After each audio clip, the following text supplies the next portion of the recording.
Hello, কী অবস্থা সবার? তো চলেন আজকে আপনাদেরকে আমার নিজের জেলা ঘুরে দেখাই। সেদিন সকালবেলা আমি আর নিজে চলে যাই পটুয়াখালী। আর পটুয়াখালী গিয়ে ফার্স্টে আমরা যাই লেকে। লেকের পাড়টা আমার কাছে খুবই ভালো লাগে, খুবই শান্ত পরিবেশ। এখানে বন্ধু-বান্ধব নিয়ে আড্ডা দেওয়ার জন্য বা একা বসে কফি খাওয়ার জন্য পারফেক্ট একটা জায়গা। এখানে ডেকোরেশনগুলো খুব সুন্দর ছিল, তো আমরা বেশ কিছুক্ষণ ঘোরাফেরা করি আর ভিতরে গিয়ে বেশ কিছুক্ষণ ছবি-টবি তোলার পরে আমরা কফি নিয়ে চলে যাই বাহিরে। লেক ভিউ ক্যান্টিনের একটা বিষয় আমাকে খুবই অবাক করছে। এখানে হচ্ছে খাবারের মূল্য খুবই কম ছিল অন্যান্য জায়গার তুলনায়।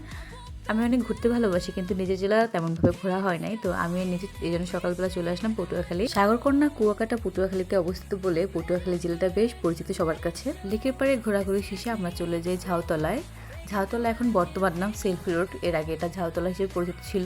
আমরা সকাল সকাল আসলাম, এই জন্য এখানে লোকজন খুব কম ছিল আর গাড়িগুলো তেমন ছিল না।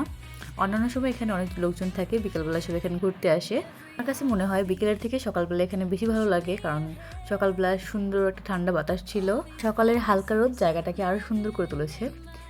পটুয়াখালীর রাস্তায় হাঁটলে যেটা মনে হয় এই শহর তাড়াহুড়ো চেনে না।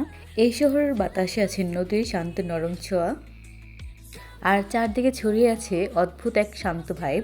তো ঝাউতলা ঘোরাফেরা শেষে আমরা বাসার দিকে রওনা হই। টাটা, দেখা হবে পরে কোনো ভিডিওতে।